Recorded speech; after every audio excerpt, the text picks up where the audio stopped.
नमस्कार मंडळी. तर बघा आता उद्याची तयारी चालू आहे वाणाची. तर काय काय सामान आणले बघा मी आत्ताच मार्केटमधून. पहिलं तर मी दाखवते गव्हाच्या लोंब्या.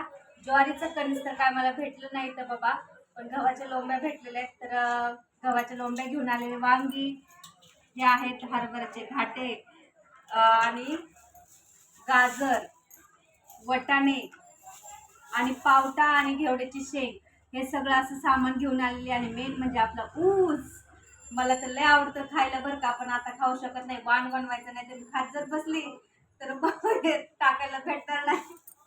आणि ह्याच्यामध्ये आपल्याला तीळ पण टाकायचे आहेत आणि शेंगा. आता शेंगा पण नाहीत, तर आता मी शेंगदाणे टाकणार आहे ह्याच्यामध्ये. आणि हे आपण फण घेतलेले आहेत, तर ह्याच्यात मी सगळं असं भरून ठेवणार आणि जे पूजा करून ठेवणार, म्हणजे उद्याचं टेन्शन जाईल आपलं. म्हणून आजच सगळी तयारी करून ठेवते.